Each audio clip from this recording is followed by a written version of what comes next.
நான் தொடர்ந்து jokes video பார்த்துட்ருக்கேன் இல்லையா, அதில் வந்து ஃபஸ்ட்டு ஒரு பயங்கரமான ஜோக்கை பார்த்துட்டு அதுக்கப்புறம் அடுத்த ஜோக் பார்க்கலாம். ஃபஸ்ட்டு கணவன், நீ சாப்பாடு போடாமல் இப்படியே சீரியல் பார்த்துட்டு இருந்தேன்னா நான் தூக்கில் தொங்கிடுவேன் அப்படின்னு சொல்லிட்டு ஹஸ்பண்டு சொல்கிறாரு. அதுக்கு மனைவி சொல்கிறாங்க, அப்படி ஓரமாக போய் தூங்க, டிவி மறைக்குது இல்லை, சீரியல் பார்க்காத வந்து சோறு போடுன்னு சொன்னவங்களுக்கு அந்த நிலைமை இருக்குது.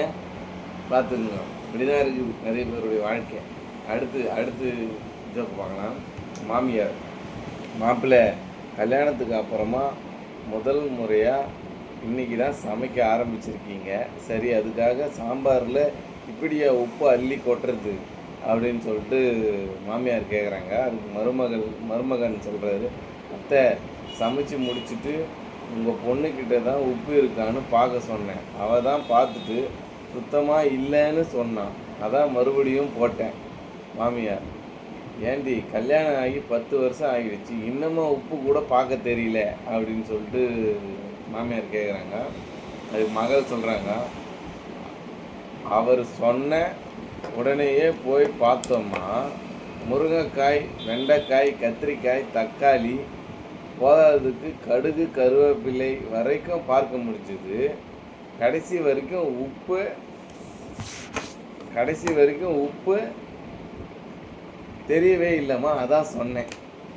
பாய்ங்கள, உப்பு இருக்குதா இல்லையான்னு சாப்பிட்டு பார்த்துட்டு சொல்லுங்கன்னு சொல்கிறா, உப்பு இருக்குதா இல்லையான்னு கரண்டில் எடுத்து பார்த்துட்டு சொல்கிற கதையா அதுமாதிரி சொல்லிட்டுக்கிறாங்க. அடுத்து ஜோக் பார்க்கலாம். ஏண்டி இங்கே ஒருத்தன் உன்னை காணமேனு நாய் மாதிரி கத்திட்டு இருக்கேன், எங்கடி போய் தொலைஞ்ச, உனக்கு பிஸ்கெட் வாங்கதாயா போனேன். ஒரு நாய் மாரி கத்துறது இல்லை, அதனால் பிஸ்கெட் வாங்கிறதுக்கு போனாங்களாம். அடுத்து ஜோக் பார்க்கலாம். ஒரு புடவை வாங்க 300 புடவைகளை புரட்டி பார்த்த மனைவியிடம் எரிச்சலுடன் கணவன் சொன்னான், ஆதி காலத்தில் ஏவாள் வெறும் இலையை மட்டும் உடுத்தி இருந்தாள், இது போன்ற தொல்லைகள் நல்ல வேலை ஆதாமுக்கு இல்லையா, இலைகள் மட்டும் உடுத்தி இருந்ததுனால அது போல் தொல்லைகள் ஆதாமுக்கு இல்லை.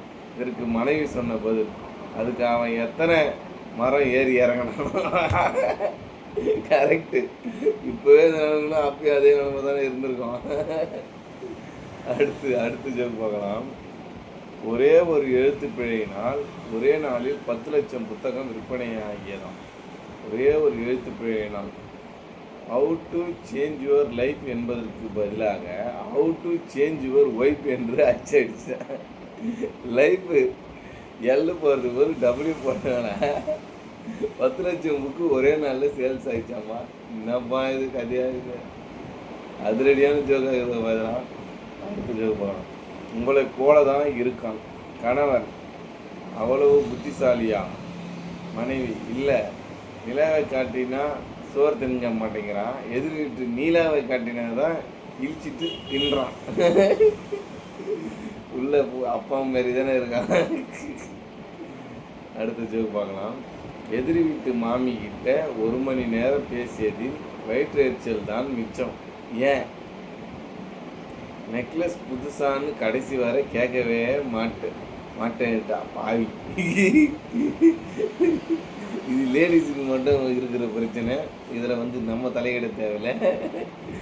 நம்ம தலையிட்டால் நம்ம தான் பலிகடாகிடுவோம், அதனால் நம்ம தலையிடக்கூடாது. லேடிஸ் மட்டும் இருக்கிற பிரச்சனை இல்லை. நம்ம இதோட இந்த வீடியோ முடிச்சிக்கலாம். Thank you to all. தொடர்ந்து சப்போர்ட் கொடுக்குற எல்லாருக்கும் தேங்க்யூ. பை.